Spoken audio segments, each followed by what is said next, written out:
Welcome to the Heart-Led Business Show, where compassion meets commerce and leaders lead with love. Join your host, Tom Jacobs, as he delves into the insightful conversations with visionary business leaders who defy the status quo, putting humanity first and profit second. From heartfelt strategies to inspiring stories, this podcast is your compass in the world of conscious capitalism. So buckle up and let your heart guide your business journey. Minds and brace your spines, folks. We've got Dr. Stacey Francis riding the radio wave, cracking us up and aligning us right. She's not just a master of the backbone, but a big-hearted business belle, balancing bodies and books. So get ready for a journey from fatigued to fabulous on the Heart-Led Business Show.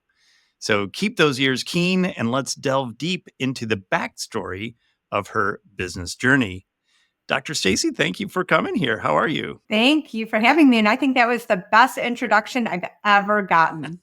Awesome. Yeah, I have to admit, I run it through a chat GPT and I for plenty of alliteration, because that's one of my favorite things is alliterations.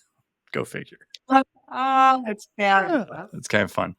So, I like to ask all of our guests, the very first question is always, what's your definition of a heart-led business? Oh, yeah. So it's so important to me to be heart-led.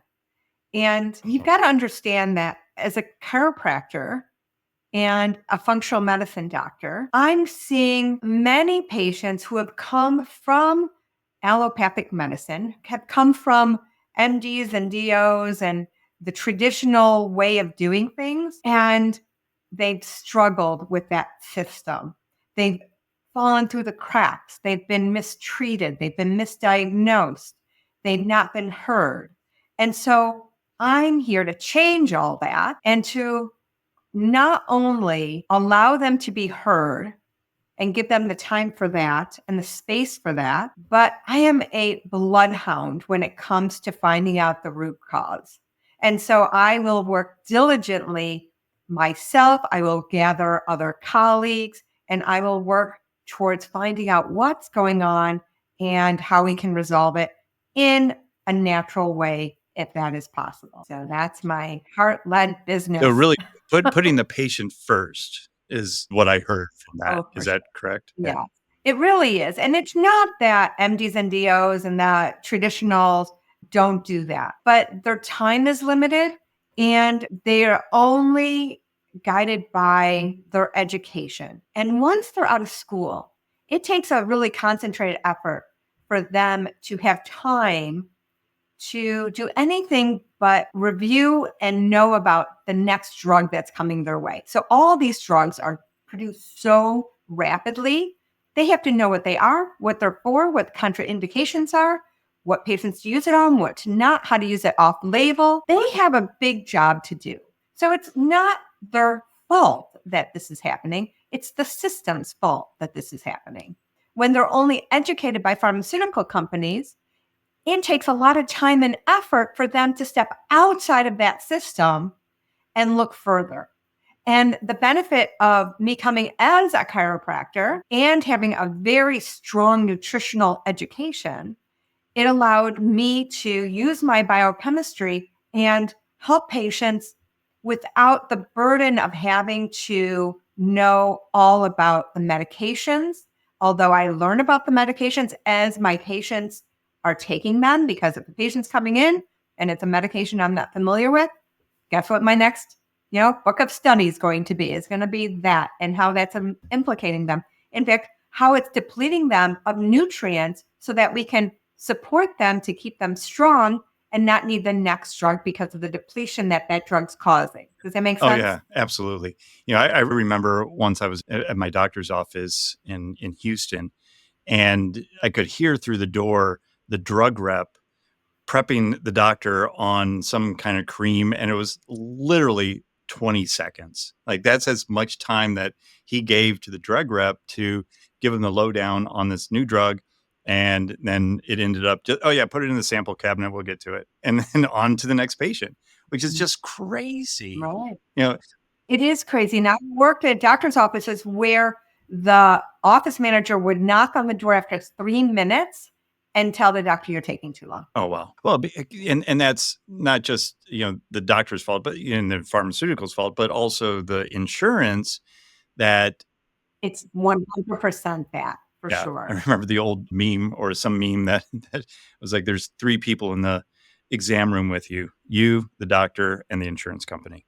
And it sounds good because the insurance companies really do guide patient care. It tells you what labs to take, it tells you what drugs to take, what drugs you can take, how long you can take them, if you can do off label. And what most recently came to my attention is vitamin Mm. D. Now, we know that vitamin D is so very important. In fact, low vitamin D levels have been found in patients with autoimmunity, in lots of Mm. dysfunction, skin cancer. There's so many, osteoporosis and osteopenia. These are things that we know vitamin D support. And for a while there, insurance was covering it. Mm. And then all of a sudden it wasn't. Really? And so now it's much harder to get a vitamin D level in a typical yearly review than it was before because insurance doesn't want to cover it. And a lot of doctors will not say, would you like this test anyways, even though it's not covered by insurance? Right. Instead, they just get their labs done. They think it's thorough because they trust their doctor. And when I say, well, what's your vitamin D level? They look back. They haven't had it last year. They haven't had it the year before. They're like, I think I had it a few years ago. Yeah, when insurance covered it. Wow. And it's probably not that expensive to run that lab test either, I would imagine. Oh, that's crazy. No, typically Yeah. not.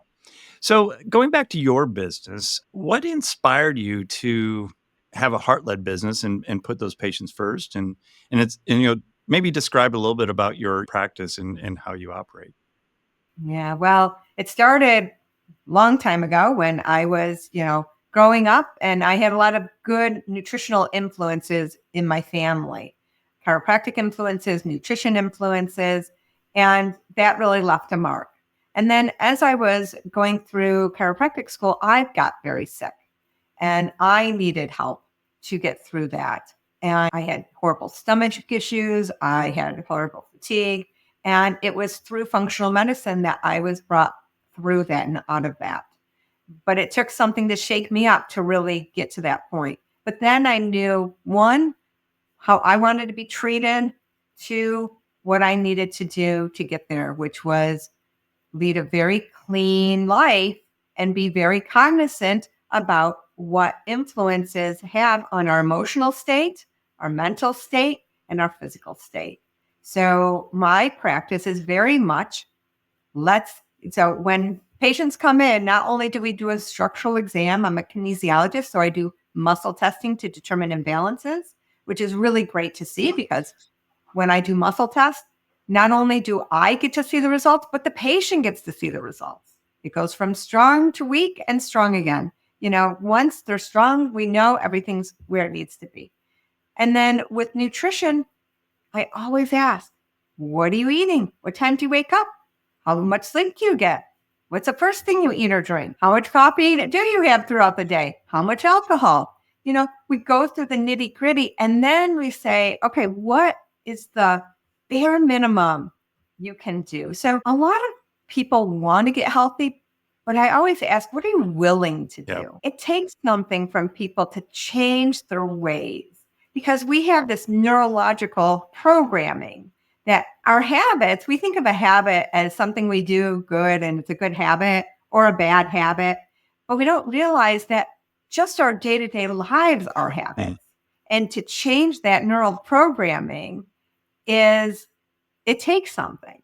And so sometimes I'll say, let's just add a protein to every meal, just a little bit more. Let's just move the needle and see how you feel. Let's just add the supplements that you are blatantly missing. So I often do extensive lab work. The lab work we get from our traditional system is often lacking. So I look for different things that make it more complete. For instance, I cater to people that are tired and I cater to people with stomach aches. I do all the other things too, but those are my sweet spots.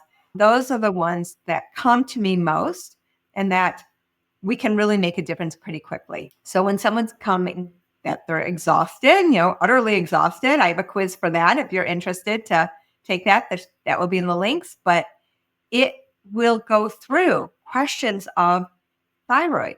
And when you get your blood work back, thyroid is typically only tested one value, sometimes two. If that one value is out, then sometimes two. So it's TSH, which is thyroid stimulating hormone. That's usually the only one they do. But lots can happen all the way down that cascade. There's many other thyroid markers that we need to look at because it indicates different things, especially autoimmunity. There's about 40% of the population walking around with autoimmunity to their thyroid and don't know why they're exhausted, but it's not found if that TSH is normal. Wow. So that's where patients are falling through the cracks. They're exhausted. They go into their MDs. They say, I'm exhausted. The MDs, they're thorough in their mind because they do that TSH. They say, oh, you don't have a thyroid problem. But they didn't look down the cascade. They might do a glucose test, but they might not test insulin or hemoglobin A1C. They might check for anemias with different markers, but they won't check ferritin, which is stored iron. And that's what you really need to function and have that brain function and have that oxygen get to your brain.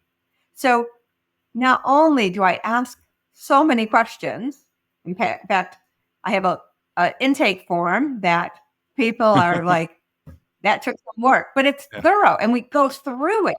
And we really you're giving me the information that's really going to help you get better. And now you're being heard. Now everything's on the table and we can rifle through it and see what's missing and see what pieces we need and what we need to do. And we start with things that are simple, that are doable, that are healthy. What do we need to remove? Is it that you're eating potato chips that are filled with vegetable oils every day? Okay, what if we just remove that or switch to a potato chip that has avocado oil or olive oil?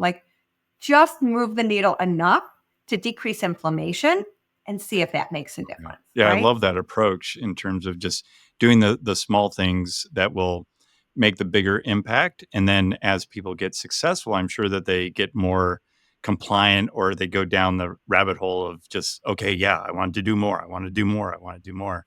Do you find that with some people that they start small and then Absolutely. Yeah. Yes. And so actually there's a spectrum. There's the people that say, I want to do it all right now. And then we will do that and then we kind of hold their hand through that and say, are you being compliant? Are you doing all the things that we discussed? Yeah. And then there's the people that are like, oh, just give me one thing to do. Okay, I'll stay away from fast food for 3 days. Okay, I can do that. Yeah. Right? Like, oh, I need to go to fast food restaurants, but I'll choose this and this instead of this. Yeah. Right? So we kind of work with them because we're living these lives and we have different emotional capacities to change. Yeah. And so one of the main things that I'll share with your audience is that if they do this one thing, it usually moves the mark and it helps balance blood sugar and get more nutrients into the body to help manage more anemias or thyroid issues or even inflammation. So it's eating 1 serving of protein, 2 servings of above the ground veggies, that's low glycemic veggies, every 3 to 4 hours in a 12-hour time period. Okay. So protein is so important, Yep. right? It's important for your muscles, but it's also important for your immune system. It's important for you to be able to get up out of a chair when you get older, but that needs to be practiced early on so that you have that nutrient there for you. And then you need nutrients, and that comes from your vegetables, but not your high carb vegetables like your grains, like your potatoes or your corn. It comes from broccoli and cauliflower and asparagus and red peppers and eat the rainbow, right? And all those nutrients help repair insulin receptor sites, help give you the nutrients you need to heal. So you need all those nutrients. You need the protein. You need the fiber from the vegetable. And then we eat every 3 to 4 hours. That means no snacking. Right. Every protein and veggie is a meal. And then we do that every 3 to 4 hours. And to that proteins and veggies, you can add some rice. You can add some potato. You can add some fruit. but that's the core. And we give the GI system a rest every 3 to 4 hours, because when you snack, after 3 to 4 hours, if you snack, you're not allowing your peristalsis, your migrating motor complex, to work properly and to move things out. And that's when people get constipated. If you're constipated, you're just reabsorbing toxins. That's when we start getting sick and feeling ill. And so every 3 to 4 hours and 12 hours, we give you 12 hours at night just to rest your digestive tract and have your immune system eat up those rogue cells that shouldn't be there. So simple, easy, you can do it. Everyone can do that. Absolutely. Yeah, I ran a nutrition program where it was exactly that: four meals, 4 hours apart. And one of the things that the program director always said is not even one grape in between, because it resets the system, and you don't have that time to kind of redigest and all that. That's really great advice. Right. Yeah. So in my book, I actually talk about that. It's called The Supercharged Method: Your Transformation from Petite to Energized. It looks like that. Awesome. And it talks all about the why and the how to do those things. And it also goes through lab tests and other things that will help you get to where you need to go. And I think it's really important to definitely talk about the why. It's important to do that, because that gives people that purpose in terms of, and a little bit of education to know, what's going on with it. That's good. That's Absolutely. Awesome. And to, when their family comes at them saying, "But I thought this chocolate cake was healthy. It has whole eggs in it." Well, let's talk about a whole bunch of sugar too. Yeah, cool. So let's talk a little bit about your business, the business side, since this is the Heart-Led Business show. What kind of ups and downs have you had in having a heart-led business versus because I'm sure as a chiropractor, you could have gone right into the insurance model and seen 40 to 50 patients a day and called it a day and, go to the bank. But, what's happened for you over this period of time in terms of the ups and downs in terms of the business side? Right. Well, the downside is that because I don't work with insurance companies, I can spend, the upside is I get to spend lots of time with my patient, and I get to do whatever it's really necessary to get them to improve their health. I'm not dictated by what insurance allows me to do. Right. And so I'm a team with my patient and even their extended healthcare system to help them get to where they need to go. The downside is that people typically gravitate towards doctors that take their insurance. Yeah. And when that happens, then they're getting caught in the same system that is broken. Yeah, the sick care system, not the healthcare, but the sick care. It really is. So how do you educate people that, the system is designed for when you get sick? If you don't want to get sick, you have to do it outside of that system. So how do you educate people in terms of, you need to, pay for your own maintenance? Social media is number one, because they're going to see social media before they even come into my office. And at that point, they will have seen enough about me to know that I'm a good bet. It would be worth their while to spend money out of their own pocket. And, we give a code of receipt that they can submit for insurance, but they can do that in order to get better care. Yeah. Also, when they come in, we talk and we get results very quickly. And the results, the proof is in the pudding. And so when we get results quickly, then they can move on. And unlike a lot of, there's a lot of different ways people do chiropractic. There's a lot of different ways people do medical allopathic medicine. Yep. You have to find the doctor that's right for you. And some of my patients, they want to be there for 2 seconds. They want to come in, get adjusted and go. They're busy. Okay, we cater to that when that's necessary. And then some patients come to me because they need time with someone. They need to vent. Because when they're stuck in an emotional state, that contributes to their health too. And if they're always sad, if they're always lonely, this is a way that they can connect with a human being and actually share. And I'm not a therapist. I don't plan to be, but they can actually share what is troubling them and get it off their chest. And that in itself is very healing. Yeah. Just being able to give the time and not being dictated by the insurance establishment of how many patients I need to see in a period of time is beneficial for my patients. And they notice that. They pay attention to that. And especially if they've been to other doctors, then they've noticed that. Yeah.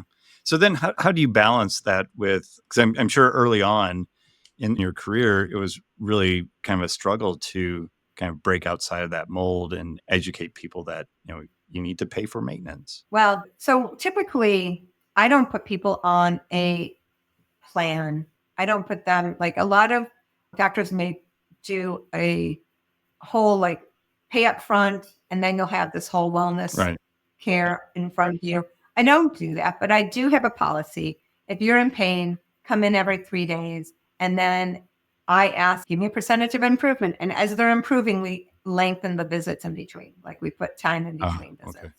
And that feels good to patients because they can come to me and be very honest about how they're feeling. And when I was first starting out, it was slow and it was difficult, but it was really important to me that I give the care that's needed and not the care that's dictated. Yeah.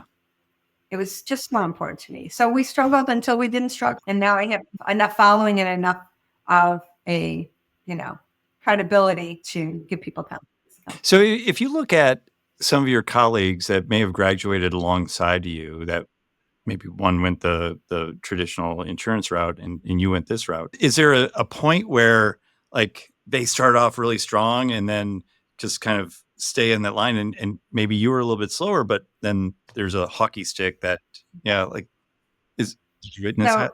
Yes. Unfortunately, what it's come to is that on our Facebook group where chiropractors, especially women chiropractors, congregate, there's so much talk about insurance, people that have gotten insurance for just a long period of time, trying to get into cash practice because of the way insurance is pulling the amount that they're reimbursing. And you have to chase insurance companies so hard to get even that one little portion of a payment back. And they're always trying to negotiate, well, they owed you this much money, but will you take this much? Oh my gosh.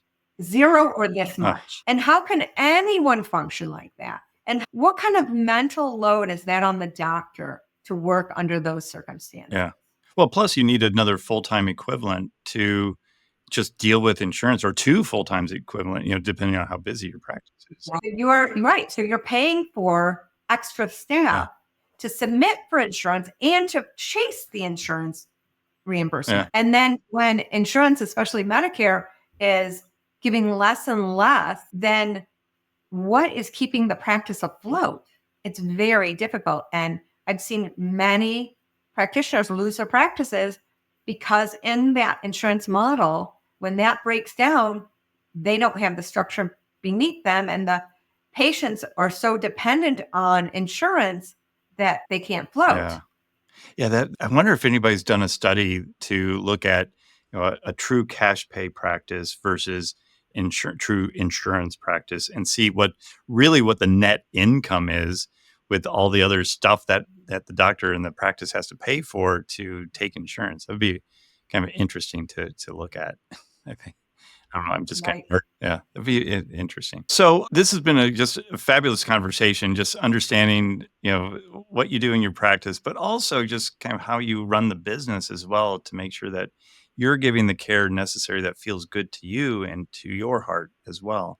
So I really thank you very much for sharing that with the audience. And if people are interested in learning a little bit more about you and what you do, how can they get a hold of you? I'm at specificwellness.com. It's my website. And on there is a quiz of if you're utterly exhausted, where that might be coming from. You can find me on all social media, Dr. Stacey Francis. And I'd love to hear from you and reach out. Let me know what's going on with you. Awesome. Thanks. And we'll link all that up into the show notes so that it's easy for everybody to find. And Dr. Stacey, thank you again so much for sharing your words of wisdom with us and coming onto the show. I really appreciate it. Thank you so much. No worries. And thank you, listeners, for watching the show today. If you're on YouTube, or listening if you're on Spotify or Apple or any of the other podcast platforms that are out there, I really do appreciate it. And so make sure you're checking out what Dr. Stacey is doing and has provided into the show notes. And also, if you could do what other really cool and considerate listeners are doing, and that's sharing the show with others that could use the advice that was shared on today's show. So thank you very much for listening. And until next time, lead with your heart. You've been listening to the Heart-Led Business Show, hosted by Tom Jacobs. Join us next time for another inspiring journey into the heart of business.